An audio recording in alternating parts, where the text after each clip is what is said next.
We move on to the year I was born. 2008. 2008. You know it. I had 1989. As always, Luke has a nice little preface summary of the year that was. I'm going to just there will be no Green Day news. Oh, I was going to say, I was hoping no Linkin Park formed news, unfortunately. No. Maybe one of them was born in 1989. No Green Day news, no Linkin Park news. So seeing that 1989 is the farthest back we have gone so far in the show, it's a little bit harder for me to grasp what the musical year was, seeing that I wasn't even alive, though these gentlemen, or Michael was born, and I Jeff was born in July of that year. already alive.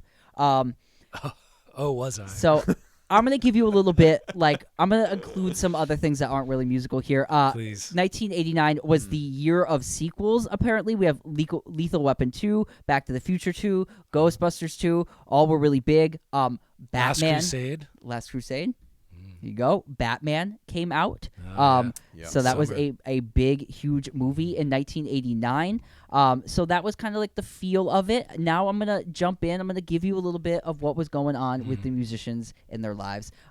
James Brown, if you've ever seen that infamous CNN clip of him in 1988 when he is asked why he assaulted his wife and then just tells the CNN interview that he's going on tour, he looks good, he feels good, living in the USA, back in America. He was arrested from those charges on January 23rd of 1989, and he served 6 years in jail from that. So from that clip where he's interviewed, he was arrested from that, where he assaulted his wife and. So the assault was the reason. Yes. Yeah. It was such a terrible interview that he was detained. Yes, there were some other things going on with that, but the assault was the main one. There you go. Yeah. 6 years in prison, so that was a sad time in James Brown's life, and that's what happened then. January 27th, Michael Jackson wrapped up his Bad World Tour that he started the previous year. Big tour. The biggest at the time, I believe. Yeah. Worldwide tour. I believe so. I've watched the concert film from that. It's one of the craziest things of all time. He just stands there for 10 minutes while people scream. It's incredible. It's so crazy. People are passing out. Also on February 12th, Roy Orbison weirdly had his Renaissance comeback before his untimely passing, and he hit the charts again and had 2 albums in the top 5, which was another feat that has only been Elvis Presley. So one a Traveling Wilburys album? And one, I believe one was the Traveling Wilburys and one was a solo album that was produced by Jeff Lynne. Yeah, so it was pretty. And he made that black and white TV special. Yeah, so great. I love that Roy Orbison album from that time. Any Way You Want, and the Wilburys play all over it too. Really great record. So I wanted to throw that in there because that was a weird thing to happen in 1989 for him. April 9th, Bill Wyman from the Rolling Stones was a super creep and married a 19-year-old that he had been dating for 6 years. Want to throw that out there? Bill Wyman's a creep. He'd been dating for 6 years? Yeah, man, I read that. Couldn't believe that. Oh, my God. Creep. How old was he at the time? Oh, old as He's dirt. the oldest Rolling Stone member, oldest Stone. so 60 probably. Mm-hmm. Not good. Not good. Not good. That's Jerry Lee Lewis level. Yeah. Yeah, that's... So, no, it's worse because that happened fucking 40 years before then. Yeah. Yeah. Not that it makes it better, but yeah, no, but I hear what you're saying. Yeah, it's bad on all fronts. So I just want to throw that out there. Bill Wyman, super weird. Michael Jackson in Speaking about super weird. Speaking of super weird, right back to the King of Pop, who was named the King of Pop in 1989 after receiving the Soul Train Heritage Award. That's when he was crowned the King of Pop, and it has, I think, stuck ever since, no matter how weird things have gotten since. I have to throw out another one. I'm so sorry. I have to throw out another. Michael Jackson was huge in the news. This was also the year that he was in a jewelry store shopping, and he got the police called on him because he was in disguise, and they thought it was a creepy person, ghoul. Shopping, and they're I believe we're being haunted. They're he's been lingering here for a long time, and it was Michael Jackson in disguise trying to shop. So that happened on May first. I just picture him with like the fuzzy eyebrows and like the glasses and the mustache. The Groucho Marx. The Groucho Marx. You guys have seen He's those like the footage of him getting like done up in the makeup so he can go out? It's insane. No, he would get like movie makeup people. Like he had like Eddie Murphy's makeup guy from Coming to America do his makeup. Like straight up, it was like that level. Yeah, just so we could go like to eat dinner and stuff, which is pretty out there. July 29th, the Bee Gees perform their U.S. tour for the first time in 10 years. The Bee Gees were back in America. So that was cool. The Stones kicked off their Steel Wheels tour. They came back to America as well. They played at Bill Wyman's New Wife's middle school concert. There you go. And it was a luncheon. Thank you, guys. Thank you. He's like, I'm here for the parent-teacher conference. There's like, why is Bill Wyman in this school right now? In August of that year, as well, Dr. Feelgood by Motley Crue was released. So I just wanted to like. Listen. 1989 was a gross ass stuff. That's what I'm saying. Sleazy, I wanted so to like show you like it was Michael Ugh. Jackson was huge. Madonna was really, really big that year. Yeah. Madonna also released like a prayer that year and performed at the VMAs and did the shocking performance. The Black Jesus in the music video. Yes, was very shocking. At the time. The cross burnings as well in the music video that year were also throwing everybody up in arms. So this led Pepsi to drop Madonna. So basically, you really had like Madonna, Michael Jackson, and like sleazy, like glam rock hair metal was still like absolutely giant and had not died yet. And I think when we go into our album picks, we're gonna talk a little bit more about the underbelly of like what was actually happening and what would turn around into 90s music, because this is 1989 and we have like no 90s styled music really on like the zeitgeist of what was happening in big popular music. So that was what was going on, and I wanted to give it to you. That was it. All right. So that's it. We're do gonna we have albums. any numbers of top albums or anything that year, or we just want to hit our picks? Oh man, I forgot to look up your top 10 of the year. Top no 10 worries, dog. songs 1989. I will get it for you. It's gonna be. I will not be surprised if it's like 5 Michael Jackson songs. Okay, here we go. You know, like, this is the Billboard Top 100 Year-end? for the end of the year. In 1989, 10, we have "Giving You the Best That I Got" by Anita Baker. That's number 1. That's No, number that's 10. 10. Okay. Okay, Anita Baker, Slow Jams. Okay. Right? Okay. We have at number 9, the artist is Will to Power, "Baby I Love Your Way." Okay. Oh. Is that no? That's Peter Frampton. Oh yeah. Yeah, but did they redo it? I don't know. Maybe. Will to Power. Did anybody know this song? I don't know this song. Right? Oh. Wasn't there a cover that kind of sounded like Simply Red, like Red? No, UB40, like Red Wine style? Yeah. So it could be that. I don't know. It says. I don't know. Wow, we gotta look that up. Yeah, we we gotta have to look that up. Okay.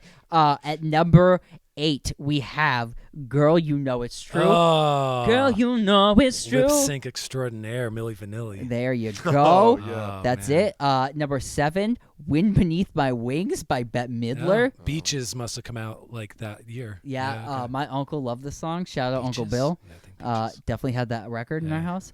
yeah. "Wind Beneath My Wings." That was it. Number 6, we have "Cold Hearted" by Paula Abdul.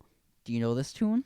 Nope, I know like two other hits. I don't know that one. "Cold Hearted." I might know this I one. know the song with the dancing mouse or cat in the video. yeah. Whatever that Do was you called. love me? I don't know what it's called. So that's at number 6. Number 5 is "Miss You Much," Janet Jackson. Do you know that one? No, is that off of Rhythm Nation? Maybe has to be. Oh, yeah. "Straight Up" is at number 4, Oh, Paul Abdul. Okay, yeah. which I was just singing for you guys earlier. I think that's the song where she was dancing with that cool cat. No, different. The cat song was another one. The cat song's another one? Yeah, How many yeah. Paula Abdul songs are there? She had some hits. Number 3, guys. Oh, what a classic song. Like I said earlier, hair metal was still the top of its Skid game. Row? "Every Rose Has a Thorn." You are close. By Poison is number 3 top songs. Bret Michaels. Number 2, great song, "My Prerogative" by Bobby Brown. Oh, sure. And number 1 Okay. song of the year, Billboard Hot 100 end of the year list, is "Look Away" by Chicago. I don't know this song either. Damn. Chicago? I don't know, man. The last gasp of baby boomers. Maybe. That must have been a big slow jam. I don't know. Yeah, maybe. I don't know. I've never heard that song. I can't think of how that one goes. You were a big Chicago household, though, weren't you? Like first. Yeah, album. my parent. That's like my mom's favorite band. Yeah. Or at the time, and my dad loves them. I don't know. Do you want the top 10 best-selling albums? You know it. Okay, here we go. I'm going to give you 10 to 1. Okay. All right. The Little Mermaid soundtrack. Oh, nice. At number 10. Nice. Big. Menken and Ashman. Yep. Love it. Okay. Number 9. I don't know what this is. It looks to be... Do you know what this is? It might be... Oro, Incenso, and Bira. Is it an Enya album? Zucchero. I have no idea what that is. I don't know what that is. That was number 9. Number 8 is Soul Provider by Michael Bolton. Oh, very of its time, right? Very of its time. Number 7, bringing it back here. We have Aerosmith's Pump. Loving an elevator. One of my faves. I'm going down. 6 is The Miracle by Queen. Oh, the album where it's all their faces are all split. Yeah. Absolutely. Okay. I Want to Break Free, I think is on that. Okay. Number 5, Garth Brooks by Garth Brooks. Oh, the slick stuff. Yep. Neat stuff. Cool stuff. It's official. Number 4 is Heart of Stone by Cher, which I didn't. Oh, was that Turn Back Time? That might be. Maybe. That might be. Kind of. I don't know. She won an Oscar, I think, that year too. 3, but seriously, Phil Collins. Oh yes. So classic, classic Lefty 80s drummer too. But seriously. Number 2 is Janet Jackson's Rhythm Nation, big 1989. What's number 1? Of 1989. Oh yeah, we talked about it already. Bad. Nope. No. Madonna. Oh, Madonna. Like a Prayer. Okay. Oh yeah. Big record that year. There it is. So that is your top 10 What a year. best-selling albums. Yeah, what a year. It got terrible. 1989. God, I was born on a bad. One under a bad sign. Born under a bad sign. Yes. Would you guys say as Albert Q would say. it was like the 80s seriously rotting out in like 1 year? Like, because that's what it seems to me. It seems like all the 80s culture it all really just came to a head in '89. burnt out in one like fast bright light at the end of the just a birth in 1990. Yeah, 1990 musically, I think, is very similar to 89. And things don't really change until grunge fully comes in like 91. Yeah. But, yeah, a strange year. So, let's talk about some albums then. Favorite albums Jeff, of do you want to kick it off Sure, for us? man. I'll start off with a couple honorable mentions that did not make the cut. One honorable mention, an album we talked about a couple weeks ago, 3 Feet High and Rising by De La Soul, their debut, an album that I really wasn't familiar with beyond the hits until we reviewed it a couple weeks ago, but listening to it since then, it jumps right up near the top of the list as one of my favorite from this year.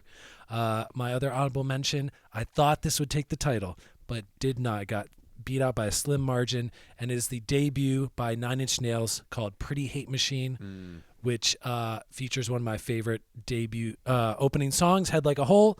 This is a great album. This is like 9 Inch Nails. It's still industrial and grimy and hard-hitting, but it has that 80s synth pop type of thing still like very heavily in it. So think like Eurythmics kind of done by an angry young man. I love this album, but it got beaten out by my favorite of 1989, which is the sophomore album from the Beastie Boys, Paul's Boutique, produced by Dust Brothers. This is a sample extraordinaire album. Features great songs. One of my favorite Beastie songs of all time, Shake Your Rump, Johnny Rydell, Barrel of a Gun, The Closer, B-Boy Bouillabaisse, which is like a 13-minute, like 9-part opus. It might not be their height, but like it's the height of that sample craziness, just like the De La Soul album. So Beastie Boys, Paul's Boutique, my favorite album of 1989. I love that record. I think that's a great choice. Is it there? I think it might be their best. I think it's up there. It might be their best. I don't know if it's my favorite, because I also really love Check Your Head and Ill Communication. Right. And Hello Nasty. I mean, like this run, the next like 4 albums are This is Yeah. for me a really like fun record. I love all the samples. I love the jokes. Shout out to Fred Flintstone driving around with both feet. That lyric like cracks me up every time. I just love this record, and I just want to shout out the bass drop in Shake Your Rumpa, which is like one of the first nastiest bass drops of all time, and it's still a nasty bass drop. Bass, yeah. So shout out to like that bass dropping culture that might be like birthed on that record on that song. It is incredible. Cool choice, Jeff. Love it. Yeah, great choice, man. For my choice, I'm gonna go with something that maybe is not necessarily my favorite album of the year, but I saw it on the list, and I have a sentimental sort of attachment to this record and to this artist. It is the fourth studio album by Stevie Ray Vaughan. Oh, okay. It is In Step. Okay. It would be his final album he ever released before his untimely death in 1990 in a helicopter accident. I think it was a helicopter. I believe so. So the album itself is really sort of a peek into a sober Stevie Ray Vaughan. He like sobered up right before he made this album. He had like collapsed in Germany. He was drinking cocaine. It was a bad time. So he had some newfound sobriety, and he came up with this album June 6th of 1989. It's got some great songs on it, man. Like, I mean, you know, The House is Rockin', like that's, you know, just that's like a fun song. But songs like Crossfire and Tightrope, where it's kind of an insight into sort of like, you know, walking the tightrope. He's talking about like what it means to be, like what sobriety is, man, and like kind of how he had a second chance. And really, Stevie Ray Vaughan, the unfortunate, I think, stereotype or trope or whatever you want to call it is it's just like, oh man, like Metallica was better when they were drunk. Like a statement like that tends to be said in those types of things. For me, it's the opposite. Sober Stevie Ray Vaughan is just like mind-blowingly incredibly good. You know, I think that leads to this maybe being like Houses Are Rockin' is like probably his biggest single that is like recognizable on pop radio, right? That one gets played. Couldn't Stand the Weather's a big one. Houses and Are then Texas Rockin', Flood, of course. but pretty big. I want to hear that one on classic rock radio. I think that's like Yeah. a testament to like, you know, putting it all together at that point in his career and like getting a big radio hit, because that was a huge radio hit. Yeah, and I mean, there's a couple covers. Like, there's a Buddy Guy cover, there's a Howlin' Wolf cover, but it's got one of my favorite songs it's the last track, Riviera Paradise. It's just like this beautiful, you know, Stevie Ray Vaughan always wanted to like venture into the world of jazz, but couldn't quite do it because he was too Albert King and he wasn't enough Wes Montgomery. So, but it's kind of like every once in a while he gives you a little morsel of like some of the sort of other things that he wanted to do musically and sonically. And yeah, I just think it's a fantastic album. And I saw it on there, and I mean, I was gonna pick Journeyman by Eric Clapton, but I thought, no, this is the way I'm gonna thought you go. might pick Full Moon Fever by Tom Petty. Oh, I did think about that too. Yeah, I thought about that too. But I saw this, and the release date is the birthday of a friend of mine who passed away, so I'm like, it's a sign. So the respect of I'm gonna- SRV. that's it, man. Respect SRV, because really he was one of the last great electric bluesmen. Guitar heroes of that Yeah. nature. I'm gonna predict Luke's. This is hard to predict. This There's is- a couple Luke records in this year. Yeah. Yes, there are. There's only one, though. You know, quick shout out real fast to close contender Pixies Doolittle, which I do love, and one of my favorite records of all time, Operation Ivy's Energy. Great albums, but I am going to go with the ubiquitous The album. It's Nirvana. It is Bleach. I have talked about it before in this podcast. We did a Sub Pop Records review a few weeks ago, and I think I talked about it then. But if it's 1989, when I think of 1989, I think of this record. This is the birth, one of the births of grunge. It is Nirvana at their most metal. It is a great album, and it has songs like About a Girl, No Recess, Mr. Mustache is on here. Just really great early Nirvana. It's super, super dark and heavy, and I'm into it. It's my favorite Nirvana record at that. So I think this record took a lot of what Black Flag and Sonic Youth were doing, added some really good melody to it, and sent it out in the world. This record would be very popular in the 90s when Nirvana blew up in 1992 afterwards. So I wanted to kind of throw this in there, and along too with that Pixies release, Doolittle. Two classic indie releases that still sound fresh and innovative today. And they were the undercurrent to your Michael Jackson and your Madonna.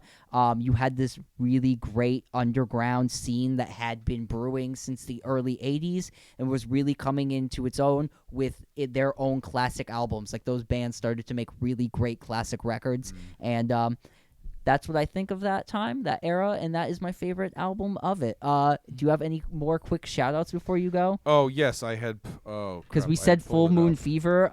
That was one I really, really loved. Soundgarden, Louder Than Love, 1989. Yeah, Again, that early grunge in there. Vinnie Riley by the Durruti Column. Very interesting late 80s record. It's like all instrumental guitar, and there's snippets of opera and soul music used as samples into it. Oh. Check out the song Otis by the Durruti Column. Okay. Batman, the soundtrack. The Bat Dance, come on. Thank man. you. The Bat Dance soundtrack. Prince, come on. You can't get more classic. Skid Row, self-titled. Alice Cooper's Trash. Beneath the Remains by Sepultura, and Altars of Madness from Morbid Angel for all the metalheads out there. Stone Roses. Another one to go with Paul's Boutique. The Jungle Brothers, Done by the Forces of Nature. Another great like hip-hop house album of that time. I love that record. What else did we have here? Oh, another metal one, Voivod. Nothing Face. Neil Fugazi's Young's Freedom. Keep on rocking in the free world, guys. Come on. Don Henley, The End of Innocence. Oh, yeah. Mother's Milk by the Red Hot Chili Peppers. I'm just reading stuff off now. New York by Lou Reed. That's a great record. Also, I want to shout out Galaxy 500 on Fire, an album I really like. Power Man 5000. Galaxy 500. This is what it's like when worlds collide, man. Yeah, Galaxy 500, great band. Bob Dylan with Oh Mercy. Not a great, not a great Dylan. Looks like that it looks Dylan like the record? Offspring album cover. What in the hell's going on? It's like my 7th favorite. Oh, that was way down the list for me. That one's rough for me. Wow. Okay, I'll have to check it out. Okay. Oh Mercy. We're gonna have a new Dylan album to check out. There we go. Yeah, Full Moon Fever, like Jeff had mentioned before. The Real Thing by Faith No More. By Faith No More. That is 1989 in a nutshell for me too. Is like that early funk rap rock thing. That's like before it turned into nu metal. Yeah. Precursors. Well, there you go. It was a crazy year for music and people and everyone. It was the year that I was born. Were you alive? What was your favorite song? Were you not alive? What was your favorite song? What was your favorite album? Let us know in the comments below. We're going to take a quick break, and then we'll come right back with our brand new album review. Wow.